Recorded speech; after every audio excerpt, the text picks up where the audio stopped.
हनुमान जी ने कहा ज्ञान तुम्हारा इतना श्रेष्ठ, पर दिल तो ठीक कर लो। दिल कैसे ठीक होगा? का राम चरण पंकज उर धरो, राम जी के चरण कमलों को हृदय में रखो। कितनी अच्छी बात कही। हमारे गुरु जी ने हमें समझाया, हम तुम्हें समझा रहे हैं। दिए से दिया जलता है। रावण बोला अब हमें बंदर समझाएंगे, मिला हमें कभी गुरु बड़ ज्ञानी। ये बंदर तो बड़ा ज्ञानी गुरु हो रहा है, पर हमें उपदेश देने का फल जानते हो? हनुमान जी ने कहा हमारे यहां तो बड़ा सम्मान होता है उपदेश देने वाले का। रावण बोला सम्मान नहीं, हमारे यहां मृत्युदंड है। काल की अधिष्ठात्री शक्ति मृत्यु को हनुमान जी के बगल में खड़ा कर दिया। मृत्यु निकट आई खल तो ही, देखो तुम्हारे बगल में मौत खड़ी है। हनुमान जी ने देखा मौत को डरे नहीं। रावण से कहा कि रावण मृत्यु हमारे बगल में खड़ी जरूर है, लेकिन देख तुम्हें रही है। उल्टा हो ये कहे हनुमाना। रावण तुम्हारी बुद्धि तो इतनी कुशाग्र है कि तुम्हें मृत्यु भी दिखती है तो दूसरों की दिखती है, अपनी नहीं दिखती। दूसरों की मृत्यु। रावण बोला अगर मृत्यु हमें देख रही तो तुम्हारे पास क्यों खड़ी है? हनुमान जी बोले हमसे तो पूछने आई है। रावण का अभी मामला साफ करना है कि बाद में? तो अभी तो हम रोके हुए हैं कि मान जाए तो अच्छा है, नहीं तो बाद में जो होना है वो तो हो गई। रावण को बड़ा क्रोध आया, बंदर को मार डालो। राक्षस मारने के लिए दौड़े, विभीषण जी बीच में आ गए। हनुमान जी तो बंधे हैं, लेकिन किसी ने कहा कि कैसे बचोगे इन राक्षसों से, तुम तो बंधे हुए हो, तुम्हारे हाथ बंधे हुए हैं। हनुमान जी ने कहा यही प्रसन्नता की बात है कि हम तो बंधे हुए हैं, पर भगवान के हाथ तो नहीं बंधे हैं, भगवान के हाथ खुले हुए हैं। राम जी पर भरोसा किया तो आप आश्चर्य करोगे, उसी समय बचाने वाला आ गया। विभीषण जी आए, और कोई सजा दे दो, दूत को मत मारो, नीति के विरुद्ध है। और सही बात भी, आपके यहां कोई पोस्टमैन ऐसी चिट्ठी लेके आए जिसमें कोई अशुभ समाचार हो, तो क्या पोस्टमैन की पिटाई करोगे? कैसी चिट्ठी लेकर आया? हनुमान जी तो राम जी के दूत हैं, राम जी की बात बता रहे हैं, उसमें तुम। रावण बोला ठीक कहते हो, बंदर को और कोई दंड दे दो। अब और कोई दंड देने की बात आई तो हनुमान जी ने सोचा पता नहीं कौन से दंड दिया जाता है। रावण को दंड देते समय अपनी बहन शूर्पणखा की याद आ गई, और रावण ने सोचा कि बंदर के भी नाक कान काटो। शूर्पणखा के नाक कान ही कटे थे, तो क्या यहां से हम नाक कटा कर लौटें? भगवान ने हमें भेजा है, कितना सुंदर संकेत। भगवान ने हमको भी तो भेजा है, तो क्या विकारों के हाथ से नाक कटा के लौटे?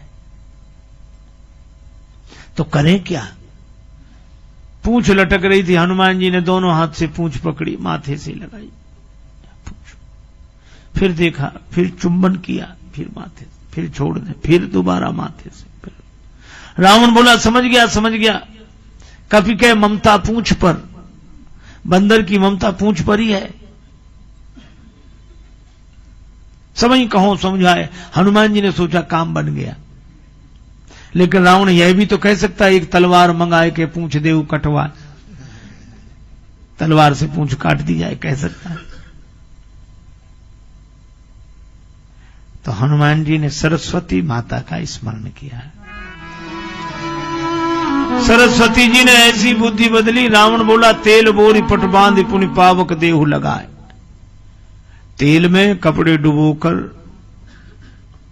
पूंछ में लपेट दो, आग लगा दो। अब रावण ने तेल में कपड़े डुबोने की बात कही है। लंका नगर निवासी बोले क्यों हमारे यहां घी की कोई कमी है क्या? बोलो, रावण तेल की बात कहता है, नगरवासी रहा न नगर बसन घृत, पूंछ उसी समय बढ़ी। सारी समस्या इसी की है। रावण को यही तो चिढ़ है कि हमारे यहां इनकी पूंछ। रावण को हनुमान जी की पूंछ सहन नहीं हो रही है। उसे लगता है कि पूंछ हो तो हमारी हो। ईर्षा की आग में जलाने की चेष्टा करता है, पर जो भगवान के आश्रित होते हैं, भगवान के चरणों के सहारे होते हैं, ऐसे मौके पर उनकी पूंछ और बढ़ती है। बाढ़ी पूंछ कीन कभी खेला। घी समाप्त, तो रावण से कहा घी तो समाप्त है। रावण बोला मूर्खों, घी के लिए कहा किसने था?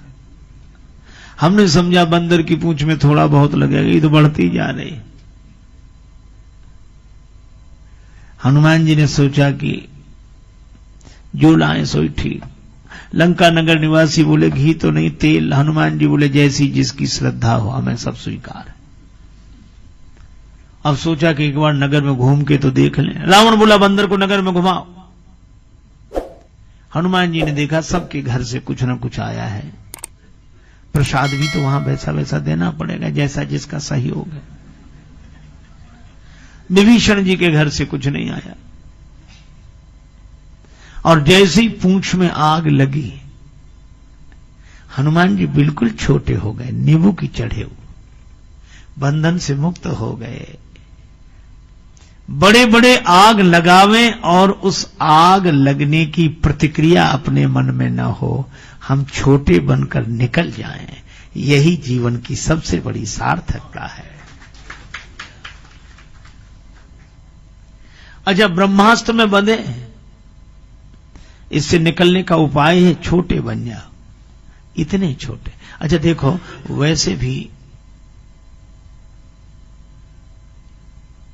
1 कुंटल बालू में 5 सेर चीनी कोई मिला दे, 5 किलो, फिर बुलाओ पहलवान को अलग करो, दंड बैठक लगाओ, अलग करो, कर ही नहीं सकता।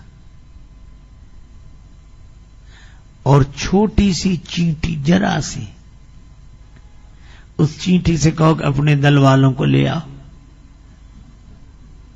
तो बालू में से भी चीनी ग्रहण कर लेना चींटी का काम है।